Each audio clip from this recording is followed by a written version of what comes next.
USS Ward, starting life as about as average a destroyer as it was physically possible to be, would enter history through events that could hardly have been expected. As one of 111 Wicks-class destroyers, Ward was one of the many four-stacker destroyers built for the Great War. The very vast majority of these ships, and the similar Clemson class, would see little in the way of actual combat service. They would prove to not be needed in World War I, and those that survived the interwar period into World War II were soon replaced and put on second-line duty as the Fletcher Swarm came into service. That Ward avoided this fate and, indeed, served admirably in the war? Well, if her ultimate fate was unfortunate, one can never say that USS Ward didn't give as good as she got, or that she was anything but a valiant ship doing good, if very much underappreciated, service. Before all of that, though, she began life in the Mare Island Navy Yard. She was already exceeding expectations even that early, being as she was laid down on May 15th, 1918, launched just 15 days later on June 1st, and then commissioned and sailing to war service on July 24th, 1918, less than 2 months later. It does seem like Ward was eager to get into the water and the war even that early. Of course, this being mid-1918, she wouldn't actually see that war. Her shakedown and training cruise took more time than her construction, and she wouldn't see the Atlantic Ocean until December of 1918, well after the war had ended. Instead, her first major role would be serving as one of the ships supporting, and keeping an eye out for rescue if needed, the Curtiss NC flying boats attempting their flight across the Atlantic. She did her job there, though it was hardly an adventure for Ward, much more of an adventure for the pilots. When that was done, she was one of the first destroyers to lead the fleet back to the Pacific in July 1919. A spree of port visits followed, along with the odd training run and a visit from President Wilson in Seattle during September. Ward was doing much the same as any other destroyer, continuing her average of the bunch kind of feel in this period, after her absurdly fast construction. So average that when she was taken out of commission along with many of her sisters, she would remain there. From July 21st, 1921, only a couple days off the anniversary of her commissioning there, to January 15th, 1941. The thing to remember here is that, over the course of those 20 years, the massive number of four-stackers would be slowly whittled down. Ships that were built poorly would be taken out and scrapped. Ships that were built very well would be taken out of reserve to replace ships that were worn out in service. Some of these even ended up in the Coast Guard, which is an interesting topic all on its own. Through all of this, Ward would not be one of those. She was well built, certainly, but not an exceptionally well built ship. She wasn't the best of the best. She wasn't the worst of the worst. She was, well, again, an average destroyer in a swarm of average destroyers. Good enough to avoid the scrapyard, but not to be brought back to replace a worn-out sister. Fortunately for her, she was also in just good enough of a condition after 20 years in reserve that she wouldn't be sent to the British. The destroyer Surbasis deal landed the British with some questionable ships, and Ward was anything but questionable. Instead, she would be brought back to United States Navy service in early 1941. Instead of joining her sisters and playing chicken with the U-boats, Ward would be sent to Pearl Harbor instead. Arriving in March, she would be assigned to Destroyer Division 80 with the express purpose of patrolling the entrance to the harbor. This was a big task for 4 agent destroyers: Ward, 2 of her sisters, and the even older USS Allen. They performed it admirably in the months between arriving and the attack on Pearl Harbor. During those months, with war clouds drawing ever closer, the order went out to depth charge any suspicious underwater contact heading for the harbor entrance. Any American submarine would be seen on the surface, so it was a reasonable precaution.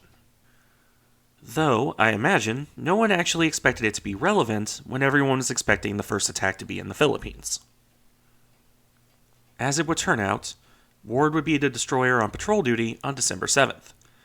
Setting out on the morning of December 6th, 1941, Ward and her new commander, Lieutenant William Outerbridge, were not expecting excitement. Unfortunately for them, well, the first excitement came when the minesweeper Condor detected what they thought was a submarine. Ward went to general quarters and charged off after the contact, only to come up empty, her crew relaxing back to normal conditions, albeit with a bit of tenseness. Not even 3 hours later, she would be called up to general quarters once again. A supply ship, Antares, reported something following her, a suspicious object that was very definitely trailing after her. Ward charged off again, and her lookout spotted a small wake astern of the transport. A wake that looked a lot like a conning tower. As one could expect, the destroyer wasted no time in going after the contact. So little wasted time that her fresh-faced commanding officer struck something of an interesting image in that moment. Outerbridge had slung a makeshift bunk in the chart house after the first contact. He now charged out of there, dressed in a kimono pulled over his pajamas. Adding to the strangeness of it all, he proceeded to pull on a life jacket over his very non-regulation clothing, and someone dug up an old World War I steel helmet from somewhere that he plopped on as well. Looking like some weird costume nightmare at this point, the lieutenant set about getting his ship to action. Ward charged down on the submarine, her bow gun looking for a clean shot. They would get it at 6:45 on the morning of December 7th. Ward's gunners fired the first American shot of the Pacific War and promptly missed. Oh dear. With blood in the water as it were, though, Ward charged right over the submarine. Her number 3 gun fired as she passed, landing a hit at the base of the submarine's conning tower. That was probably fatal in its own right, but Ward was nothing if not thorough. The old destroyer dropped 4 depth charges, sending oil-coated water to the air. Ward would then head off against another contact, dropping more depth charges, but to no apparent result. Throughout all of this, a message from Outerbridge went into command. He was very specific to note that he had sighted and fired upon an unidentified submarine to get his point across. Many false sightings had gone through, and the peacetime command office needed that extra push. Unfortunately, an extra push that failed to do much. That message would wind its way through and not really arrive until far too late. Now, it's understandable to some extent. This was peacetime, false contacts were a common issue, and it must have seemed impossible that any submarine could get so close to the harbor. It is not terribly surprising that the message moved so slowly through the system. And honestly, it probably wouldn't have changed anything, even if it had. It was too late to get the fleet moving, or to convince the Army to get planes into the air. Even so, USS Ward's message remains one of the greatest missed chances of the war. Ward would return to Pearl Harbor at this point, just in time to see the Japanese making it very clear and obvious she hadn't shot at a whale or something like that. Following the attack, Ward would continue her sub-hunting duties for most of the early part of the war, at least until more modern destroyers could take up the torch, as well as the new destroyer escorts designed for the role and far more capable of it than a 20-year-old four-stacker. Once more in common with many of her sisters, Ward would instead go in for refit to a new role. Some of her sisters became seaplane tenders, some were minesweepers or mine layers. Ward would be one of the destroyers converted to a fast transport. She would be refit in Bremerton for this, coming out looking distinctly different. For instance, her forward funnels were gone, as her forward propulsion spaces were converted to berthing spaces. This would, somewhat ironically considering her new role, cause her to lose a decent bit of her speed. Furthermore, the guns that had started the war were removed. The old weapons were replaced with more fitting weapons for her new role, namely 3-inch anti-aircraft weapons, alongside 20mm cannon. She wasn't intended to fight surface targets, not now. To further fit her role, she was fitted with 4 landing craft to get her troops ashore. Redesignated as APD-16 after this refit, Ward set off for the war in February 1943.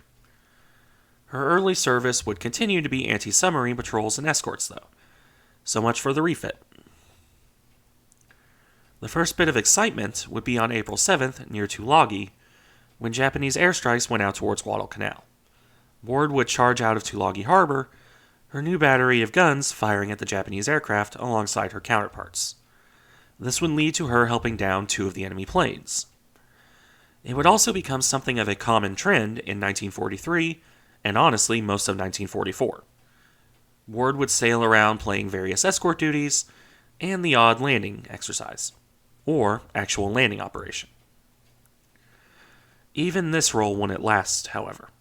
Her anti-submarine mission gradually faded away again, and even anti-aircraft became something more for self-defense. This isn't to say that she didn't give good service in spite of being replaced in her secondary roles. She did give very good service. Ward participated in multiple landing operations, getting her men ashore and back to the ship as well. For a transport, she served admirably and successfully. It may not have been a role anyone intended when she was built, but it didn't mean she didn't do it well when called to it. So it went for most of 1944 until the invasion of the Philippines kicked off in earnest. She spent the early portions of this invasion doing much as she had been doing, fending off the odd air attack while putting troops ashore, and for that matter, escorting other ships doing much the same. It would have been a fairly routine kind of duty for the refit Ward, were it not for one thing. December 7th, 1944. 3 years to the day after she fired the first shots, Ward would be a victim of another new Japanese weapon. Her guns and depth charges had destroyed a secret weapon in the form of the mini-sub. Kamikazes would come to reap their vengeance without even knowing it. That day in Ormoc Bay would be Ward's last. Caught completely flat-footed and unprepared for the new tactic, Ward would fight for her life. The nearby USS Mahan would be the first ship hit.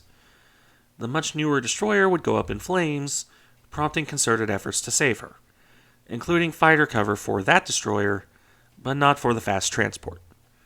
Ward would be left to fend for herself at this point. Earlier in the day, she had spotted a group of Japanese Betty bombers. The Mitsubishi G4Ms had veered off before other planes attacked Mahan, but they were coming back now, and Ward was very exposed to them. 3 of the formation of 9 bombers directly targeted the old Ward, zeroing in on her and diving upon her. All 3 would be shot down by the transport's anti-aircraft guns. Unfortunately, these were kamikazes. Shooting them down is not always enough. 2 of the 3 missed the old converted transport, but the 3rd slammed directly into Ward at just about the waterline. This plane hit so hard that one of the engines passed clean through Ward, flying out of her starboard side. This impact wrecked Ward's firefighting equipment and started fires that she could have had difficulty controlling even in peak condition. Her crew still fought valiantly, doing everything they could to fight the fires. They even went so far as to launch 2 of her boats to attempt to put out the fire through the holes the Betty had caused. It would not be enough, not even when other ships came over to try and help. It must have been painful for the captain of one of those ships. USS O'Brien was helmed by Lieutenant Commander Outerbridge, seeing Ward once again 3 years after his first action aboard her. Unfortunately for Ward, no amount of aid would be enough. Less than 30 minutes after the hit, Ward was abandoned, though firefighting efforts by the other ships continued. By some miracle, in spite of the heavy hit and the raging blaze, only 1 man was injured.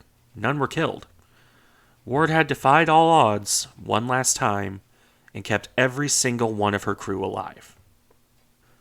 However, with it apparent that Ward was doomed, it was ordered to scuttle her. USS O'Brien would be the one to do the deed, sinking Ward with gunfire. Outerbridge, watching his first command go under, would later say it was just something that had to be done. USS Ward, the first ship to fire on the Japanese, sank at 11:30 on December 7th, 1944. This is not where Ward's story ends, however. For decades after the war, her crew continued to emphasize their role in Pearl Harbor. They would continue to tell the story of sinking the minisub, in spite of constant derision, disbelief, and skepticism. These men never once gave up attempting to have their story recognized, even as no one believed them.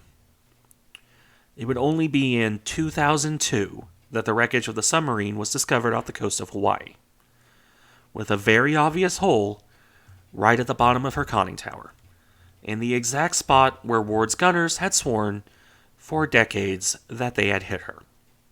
Ward's role in the attack was finally recognized. It's only a shame it took so long and after so many of her crew were gone. As for the ship herself, Ward's wreck would be found in turn by RV Petrel in 2017. Ward and the submarine she sank have both been found resting on the seabed on opposite sides of the Pacific, one sunk on the first day of the war, one sunk in its final dramatic phase, both sunk on the same day 3 years apart. There's something poetic about this, I think. Thank you for watching. Remember to like, comment, and subscribe if you enjoyed the content, and I'll see you in the next one.